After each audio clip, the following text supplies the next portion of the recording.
திமுக MP R ராசாவின் 2G ஊழல் வழக்கு தற்போது நடைபெற்று வருவதாகவும் விரைவில் தீர்ப்பு வரும் என்றும் மத்திய இணையமைச்சர் எல் முருகன் தெரிவித்துள்ளார். பார்த்துக் கொண்டிருக்கின்றோம்.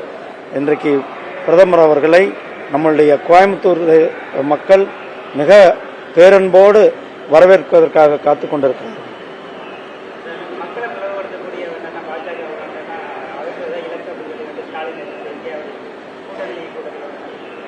இன்றைக்கு இந்த தேசத்திற்கு எதிரானவர்கள் யார் என்பது மக்களுக்கு தெரியும்.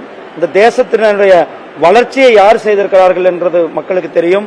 இந்த தேசத்தினுடைய வளர்ச்சியை பாரதிய ஜனதா கட்சி செய்து கொண்டிருக்கிறது. இந்த தேசத்தை கொள்ளையடிப்பதை, இந்த தேசத்தினுடைய ரிசோர்ஸை கொள்ளையடிப்பதையும் ஊழல்களை செய்வதுதான் இந்தி கூட்டணியாக இருந்து கொண்டிருக்கிறது. உங்களுக்கு எல்லாம் தெரியும் 2G எவ்வளவு பெரிய ஊழல். அது குறிப்பாக நம்முடைய நீலகிரி தொகுதியை சார்ந்த திரு ராஜா அவர்கள் ஈடுபட்ட அந்த ஊழல் கேஸ்ல அப்பீல் நடந்து கொண்டிருக்கிறது உங்களுக்கு தெரியும்.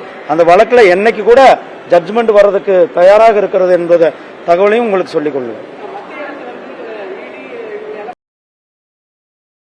செய்திகளை உள்ளது உள்ளபடி தெரிந்து கொள்ள ரெஃப்ளெக்ட் நியூஸை சப்ஸ்கிரைப் பண்ணுங்க.